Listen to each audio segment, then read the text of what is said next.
بسم الله والصلاة والسلام عليك يا حبيب الله. مرحبا بكم غالياتي في مطبخ أم صهيبة. نرحب بجميع الزوار جدد، نقول لكم مليون ألف مرحبا. اليوم مع وصفة جديدة، مع فيديو جديد. جبت لكم الغريف إكسبريس أو البغرير غير بالميكسر فقط، يعني بالبرا ميكسر، بدون اختمار، بدون فرينة، بدون بيض. يجي خفيف ويجي كالشهدة، يجي مثقب كالشهدة يا البنات، يجي روعة روعة ومحمر ما شاء الله. يعني غير خلطي وطيبي فقط بدون ما يختمر هذا الخليط، ويجي من أروع ما يكون بمقادير مضبوطة. يلا نمر مع بعض المقادير وطريقة التحضير وفرجة ممتعة للجميع. بلا ما تنساو جمل الفيديو إذا شفتوه يستاهل الجهد. لهنا غاليتي عندي لهنا 3 كيسان تاع سميد اللي راني استعملته سميد متوسط، رايح للرطب، يعني مش سميد المتوسط الخشين. لهنا درت 3 كيسان كيما تشوفوا. راح ندير لهنا ملعقه صغيره تاع ملح، راح ندير ايضا ملعقه كبيره تاع سكر، وملعقه كبيره تاع خميره الخبز كيما تشوفوا هكذا. يعني لهنا ما درت لا بيض، ما درت لا فرينه لا والو. هذا هما المقادير. وزدت لهنا كيس تاع خميره الحلويات، وزن هذا الكيس 10 غرام هكذا كيما تشوفوا. والان نمروا الماء يعني ضروري في هذه الوصفه. يعني الماء لازم يكون دافي، ما يكونش سخون، لانه لو كان يسخن راح يقتل هذيك الماده الفعاله تاع الخميره. راح ندير هنا 4 كيسان، يعني 3 كيسان تاع سميد يقابلوهم 4 تاع ماء هكذا كيما تشوفوا. بعد ذلك راح نجيب لهنا غير فوي فقط اليدوي، نخلط كمرحله اولى هكذا مليح حتى يتخلط لي الخليط كيما تشوفوا هكذا، باش كي نبدا نخلط بالبراميكسر تاعنا ما يفزدش. هكذا نخلط مبدئيا غير بالفوي فقط هكذا مليح. بعد ذلك راح نجيب البرا ميكسر ونبدا الميكسي.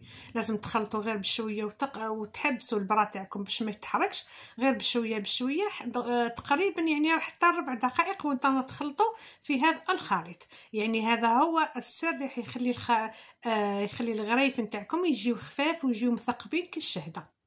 لهنا غالياتي كما تشوفوا هذا هو القوام تاع الخليط نتاعي. ها هو كاين لهنا، يعني ما هو خاثر بزاف ما هو سائل بزاف. لهنا مباشره راح نحط المقله نتاعي على النار. درت النار فوق المتوسطه، درت الكريبيير هذه كما تشوفوا. تقدروا ديروا ايضا في الطاجين تاع الطين اللي تحب طيب في الطاجين تاع الطين. اذا كانت المقله تاعكم تلصق دهنوها بكميه صغيره فقط تاع الزيت بهكا كما درت انايا، ونحط مباشره بعد ما تسخن المقله نتاعي. لازم تخليو المقله تسخن مليح باش تحطوا الخليط نتاعكم. لاحظوا حبيباتي بعد ما درت قرصه تاع الغرايف، لاحظوا بدات تثقب، لاحظوا كيفاش وبدا يتنحى هذاك اللون الابيض هذاك تاع العجين كما تشوفوا فيه. ونحرك فيه انايا ساعه الى ساعه، نحركوه هكا على الحواف باش نحي هذه القرصه. يعني تجي من اروع ما يكون، يعني يجيو مثقبين كاملين من الحبه الاولى الى الحبه الاخيره. زدت درت معكم واحده ثانيه لاحظوا، وهذه الحبه الاولى اللي طابت. لاحظوا غالياتي كيفاش جات مثقبه كي الشهده كما تشوفوا، وجات محمره ما شاء الله من الدورة. نقلب لكم الحبه وتشوفوها، يعني جاو ما شاء الله جاو مثقبين حتى من اللور وباينين هذوك الثقوب. لاحظوا غالياتي كما تشوفوا هذا هو الغريف نتاعي. راني كل ما نحط حبه يعني ما نحركهاش حتى تنحى هذيك العجينه البيضاء كامل، ونحركها هكا على الحواف ونحيها بكل سهوله. نزيد نحط معاكم واحده ثانيه. كي نفرغ الخليط لازم نمشي مليح بالملعقه هكذا باش ما تجينيش في الوسط خشينه او على الحواف رقيقه كما تشوفوا هكذا. وما نحركهاش تماما حتى تتنحى هذيك كما تشوفوا العجين الابيض هذاك اللي كان فوق الحبه كامل تاع الغرايف او تاع البغرير. بعد ذلك راح نحركها على الجوانب ونحيها بكل سهوله. يعني وصفه سهله جدا، يعني وصفه تستحق التجربه، خاصه اللي ما ينجحوا لهمش الغرايف التقليديه يجربوا هذه الطريقه، وباذن الله راح يعجبوكم وينجحوا لكم من اول استعمال. لهنا غالياتي كل ما نطيب وحده ونحيها نحطها فوق اختها كما تشوفوا هكذا. يعني لاحظوا الحبات الاولين راهم قلبتهم على وجههم، نحطها هكا الظهر مع الظهر، وكي نحي حبه اخرى ندير الوجه مع الوجه. لاحظوا غالياتي كيف نحطهم هكذا. هذه الطريقه يعني تاع كيفاش نحطوا الغريف الطريقه التقليديه. لاحظوا غاليات لهنا كيفاش جاو ما شاء الله، جاو مثقبين، جاو خفاف، جاو يعني يذوبوا وحدهم. كي تهزي حبه هكا ما تحسيش كامل انك هزيتي حبه تاع غرايف. نكمل نطيب الكميه اللي عندي كامل بنفس الطريقه. ولاحظوا لهنا الكميه اللي خرجت لي هذوك 3 كيسان تاع سميد، يعني كميه معتبره كما نقولوا تاكلوا وتوكلوا. لاحظوا خاليتي كيفاش خفاف، تهزوهم في يدكم وكأنه ما هزيتوش. هكذا. الان نمروا للتعسال تاعهم. طريقه تاع التعسال كيفاش راح نديرو؟ طريقه تاع التعسال احنا في جهتنا في جهه الشرق نديرو الزبده ونديرو السكر، وبعض المناطق في الوطن يديروا العسل، يعني يسقيوها بالعسل. جبت لهنا كميه تاع زبده راح نحطها لهنا في كاسرونه وراح نذوبها هكذا. واذا كانوا الغرايف نتاعكم يعني بردوا لكم طيبتوهم وبردوهم في نفس المقلاة اللي طيبتو فيهم، تعاودوا تحطوهم فقط يسخنوا.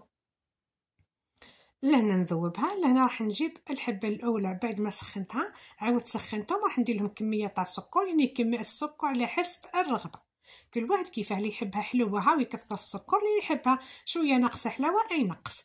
نزيد الحبه الثانيه بنفس الطريقه، كل ما نسخن حبه نحطها فوق اختها بهذه الطريقه حتى ندير الكميه اللي بغيت. تحب يعني كي تكونوا في عائله راكو ديروا 5 6 حبات فوق بعضهم، بعد ذلك تعسلوهم. واذا بغيت كنتوا غير قليل فقط ديروا 2 حبات 3 او تعسلوهم. لهنا غالياتي جبت هذيك الزبده بعد ما ذوبتها، درت يعني كميه معتبره لهنا في الصحن نتاعي، ونجيب الملعقه ونبدا نفوت هكذا، نسقي هذوك الحبات تاع الغريف بهذه الطريقه. احنا في الشرق نقولوا نسمغوا الغريف. كي تكون الزبده سخونه راكم كل ما تصبوها هكذا على الغريف السكر هذاك راح يذوب ويرجع وكانه عسل بهذه الطريقه. لاحظوا لهنا غالياتي يعني كي من خفه تاع هذاك الغرايف وانه مثقب ما شاء الله وناشفين هذوك الحبات كاملين ثقبوا كامل، انه هذيك الزبده هبطت حتى للاسفل، يعني من الحبه الفوقانيه هبطت حتى الحبه التحتانيه. لاحظوا غالياتي، لاحظوا امامكم كما تشوفوا. الان واش راح ندير؟ يعني لاحظوا كاين اللي يحبوه يعني يروليو هكا وياكلوا بالحبه هكذا. انا قاعده لهنا نعطيلكم كيفاش راهو تعسلوا كامل وتسمغوا كامل حتى للحبه التحتانيه.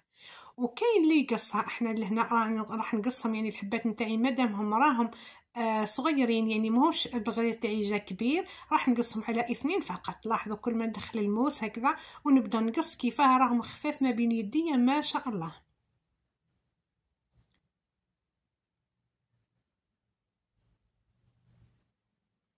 من الأحسن أنكم تقصوه المنشار.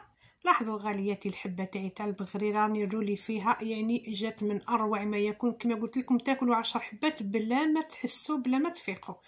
نتمنى الوصفه تاعي تاع نهار اليوم عجبتكم وتجربوها لوليداتك تفرحوا بها العائله تاعكم، يعني في 5 دقائق نتوما وجدتوها، ما فيه لا تعب، ما فيه لا تستناه يخمر لا والو، ما فيه ايضا اضافات، ما فيه لا كما قلت لكم لا فرينه لا بيض لا والو، جا من اروع ما يكون. نتمنى الوصفه هذه تعجبكم، واذا شهيتكم ان شاء الله في الجنه. نوضوا دركا وديروها لوليداتكم قبل ما يجيو من المدرسه، يجيو مع قهوه العشيه، اي لقاو البغرير او الغرايف واجد، يلا حضروا حبيباتي وفرحوا به العائله تاعكم. نتمنى ان شاء الله الوصفه تاعي تاع نهار اليوم تعجبكم. اذا عجبتكم ما تبخلوش عليا جيم للفيديو، بارطاج مع احبابكم واصدقائكم، ونقول لكم مع السلامه في امان الله تعالى. نتلاقاو ان شاء الله في وصفه قادمه مع فيديو جديد في الفيديو القادم.